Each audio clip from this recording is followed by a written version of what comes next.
गोपाल महापारी जी को मैं इन पंक्तियों के साथ आवाज़ देना चाहता हूँ कि उर्दू में लिखा है इसको, हिंदी में लिखा है उसको, उर्दू में महसूस किया। हिंदी में लिखा है इसको, उर्दू में महसूस किया। हमने हिंदुस्तान गज़ल की खुशबू में महसूस किया। इस्तकबाल करें जनाब गोपाल महापारी जी। बहुत बहुत शुक्रिया। मैं सदर मोहतरम से इजाज़त चाहूँगा और कुछ सुनाने से पहले सभी लोगों से मेरी गुजारिश है कि वैसे तो गज़ल अपने आप में एक ज़बान है, तो मुझे आप ना मराठी में सुने ना उर्दू में सुने, मुझे आप गज़ल की ज़बान में सुने। हाँ हाँ, क्या तो मैं बेशक आपके समझ में आऊँगा। एक मराठी का एक मतलब दो शेर, एक गज़ल सुनाता हूँ और फिर एक उर्दू नहीं तो नहीं कहूँगा, लेकिन हिंदी का कुछ सुनाने की कोशिश करूँगा। स्वागत। मतलब कुछ इस तरह है कि कोणी विचारले धन तर भूक दाखवा, कोणी विचारले धन तर भूक दाखवा, उघडून आतळ्यांची संदूक दाखवा। की कोणी विचारले धन तर भूक दाखवा, उघडून आतळ्यांची संदूक दाखवा, आणि असतील मयतीला कित्येक चेहरे। कोणी विचारले धन तर भूक दाखवा, उघडून आतड्यांची संदूक दाखवा, असतील मयतीला कित्येक चेहरे, पण एक चेहरा तर भाऊक दाखवा। की असतील मयतीला कित्येक चेहरे, पण एक चेहरा तर भाऊक दाखवा। आणि डॉक्टर सहानुभूती देईल जग मला, डॉक्टर सहानुभूती देईल जग मला, माझी स्थिती जराशी नाजूक दाखवा, माझी स्थिती जराशी नाजूक दाखवा। एक मराठी गज़ल सुनाता हूँ कि पुण्याने शिवले ना मग पापाने शिवले होते। दोस्तों मराठी में शिवने के दो मायने होते हैं, एक सीलना और दूसरा टच करना। इसमें दोनों है कि पुण्याने शिवले नामक पापाने शिवले होते, आजन्म मला जगण्याच्या व्यापाने शिवले होते। कि पुण्याने शिवले नामक पापाने शिवले होते, आजन्म मला जगण्याच्या व्यापाने शिवले होते। आणि शेर देखिए की कुठलीच समीक्षा नव्हती, टाकाही उसवू शकली। समीक्षा मतलब तस्करा। और ये मुझे गज़ल जो मिली है विरासत में मेरे पिताजी से मिली है, मेरे वालिद साहब से मिले, इसलिए मैंने उनके लिए शेर कहा कि पुण्याने शिवले नामक पापाने शिवले होते, आजन्म मला जगण्याच्या व्यापाने शिवले होते, आणि कुठलीच समीक्षा नव्हती, टाकाही उसवू शकली, माझ्या गझलेचे कपडे बापाने शिवले होते। कुठलीच समीक्षा नव्हती, टाकाही उसवू शकली, माझ्या गझलेचे कपडे बापाने शिवले होते। आणि तू सोडून या ओठांवर कोणीच फिरकले नाही। कोई कह सकता है कि शेर मैंने महबूब के लिए कहा है या फिर उस परवरदिगार के लिए कहा है कि तू सोडून या ओठांवर कोणीच फिरकले नाही, मी ओठ तुझ्या नावाच्या जापाने शिवले होते। तू सोडून या ओठांवर कोणीच फिरकले नाही, की तू सोडून या ओठांवर कोणीच फिरकले नाही, मी ओठ तुझ्या नावाच्या जापाने शिवले होते, आणि ही जखम टाचली तेव्हा।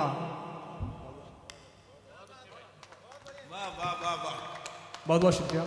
कि पुण्याने शिवले नामक पापाने शिवले होते, आजन्म मला जगण्याच्या व्यापाने शिवले होते, आणि हे जखम टाचली तेव्हा मी शुद्धीवरती नव्हते, माहित नाही ताई की आपाने शिवले होते।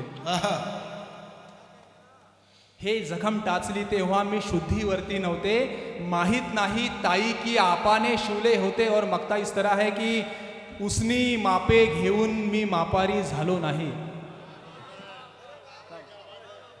कि पुण्याने शिवले नामक पापाने शिवले होते, आजन्म मला जगण्याच्या व्यापाने शिवले होते, आणि उसनी मापे घेऊन मी मापारी झालो नाही, जे शिवले मी ते माझ्या मापाने शिवले होते।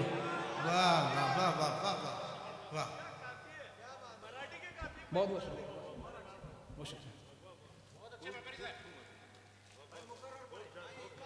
वाह वाह वाह वाह, एक बार जोरदार तालियां बजाइए मैडम साहब के लिए। वाह वाह वाह वाह वाह। की उसनी मापे घेऊन मी मापारी झालो नाही, जे शिवले मी ते माझ्या मापाने शिवले होते। और उर्दू के एक दो मतलब शेर सुनाकर एक गजल सुनाता हूँ और आपकी इजाजत चाहता हूँ कि क्यों रख दिए हैं मैंने दिल पर हजार पत्थर। क्या है? क्यों रख दिए हमने दिल पर हजार पत्थर? क्यों रख दिए हैं मैंने दिल पर हजार पत्थर, देखो कभी हटाकर तुम एक बार पत्थर। वाह वाह वाह वाह, अरे क्या खूब मतलब है, वाह वाह। कि क्यों रख दिए हैं मैंने दिल पर हजार पत्थर, देखो कभी हटाकर तुम एक बार पत्थर, देखो कभी हटाकर तुम एक बार पत्थर। और पूजे गए कई तो दंगों में दंग थे कुछ, पूजे गए कई तो दंगों में दंग थे कुछ, लेकिन कभी नहीं थे बेरोजगार पत्थर। अरे क्या पूछा तलाश किया? पूजे गए कई तो दंगों में दंग थे कुछ, लेकिन कभी नहीं थे बेरोजगार पत्थर। और एक उर्दू की गजल सुनाने की कोशिश करता हूँ कि जिस मकसद से ये मुशायरा यहाँ पे आपने आयोजित किया है, उस मकसद के लिए मतला है कि हवा इस बाग की अब तक मुझे बिगड़ी नहीं लगती। सर, कि हवा इस बाग की अब तक मुझे बिगड़ी नहीं लगती, यहाँ से दूर तक शायद कोई बस्ती नहीं लगती। अरे वाह वाह वाह वाह, अरे क्या अच्छा मतलब कह दिया। वाह वाह, कि हवा इस बाग की अब तक मुझे बिगड़ी नहीं लगती, यहाँ से दूर तक शायद कोई बस्ती नहीं लगती। और ये मेरा खुद का शेर मैं आपको सुनाता हूँ कि हवा इस बाग की अब तक मुझे बिगड़ी नहीं लगती, यहाँ से दूर तक शायद कोई बस्ती नहीं लगती। और मेरा उर्दू ज़बान से राब्ता कुछ इस तरह का है कि मेरा उर्दू ज़बान से राब्ता कुछ इस तरह का है, कोई गाली भी दे उसमें मुझे गाली नहीं लगती।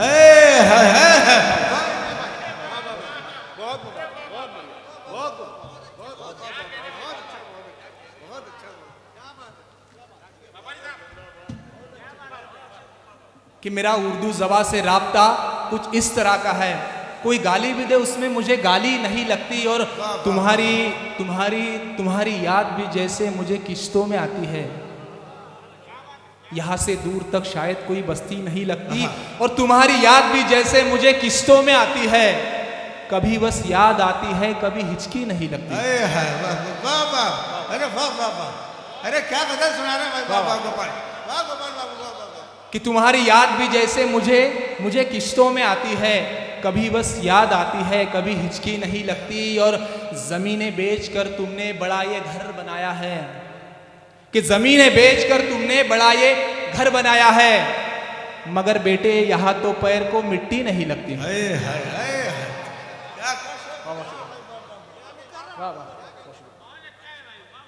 कि ज़मीनें बेचकर तुमने बड़ा ये घर बनाया है, मगर बेटे यहाँ तो पैर को मिट्टी नहीं लगती। और शहादत देखता हूँ जब किसी बेवा की साड़ी पर, क्या अच्छा मित्र है, वाह वाह वाह वाह वाह।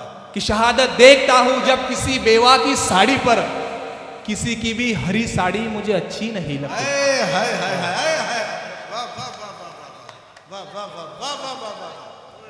इस्तकबाल करो दोस्तों गोपाल जी का, वाह वाह वाह वाह।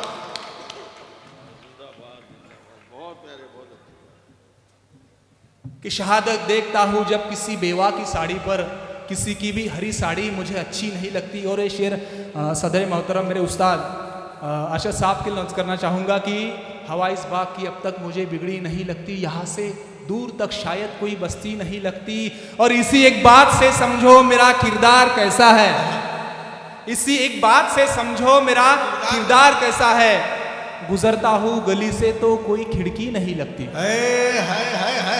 अरे वाह वाह वाह वाह वाह, बहुत शुक्रिया।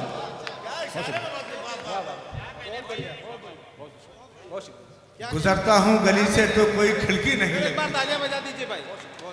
बहुत अच्छा सुन रहा है आप सब, वाह वाह वाह। कि इसी एक बात से समझो मेरा किरदार कैसा है, गुजरता हूँ गली से तो कोई खिड़की नहीं लगती। और ये आखिरी शेर सुनाकर आपकी इजाज़त चाहूँगा कि हवा इस बाग की अब तक मुझे बिगड़ी नहीं लगती, यहाँ से दूर तक शायद कोई बस्ती नहीं लगती। और बहुत सारे नौजवान दोस्त यहाँ पे मौजूद है, इसलिए मैं ये शेर सुनाने की ज़रूरत कर रहा हूँ कि तुम्हारी याद भी जैसे मुझे किस्तों में आती है, कभी बस याद आती है, कभी हिचकी नहीं लगती। और ये रूठे होठ का ताला, इसे खोलूँ तो कैसे मैं।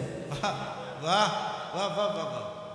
यहाँ से दूर तक शायद कोई बस्ती नहीं लगती, और ये रूठे होठ का ताला इसे खोलूं तो कैसे मैं, सिवा होठों के उसको दूसरी चाबी नहीं लगती। वाह वाह वाह वाह वाह, हाय हाय हाय, वाह वाह वाह। ये रूठे होठ का ताला, खालिद गजल का शेर है, वाह वाह वाह वाह, क्या चाबी निकाली है, वाह वाह वाह, क्या चाबी है। ये रूठे होठ का ताला इसे खोलूं तो कैसे मैं, सिवा होठों के उसको दूसरी चाबी नहीं लगती। वाह, वाह, यहाँ से दूर तक शायद कोई बस्ती नहीं लगती। बहुत बहुत शुक्रिया दोस्तों, बहुत शुक्रिया।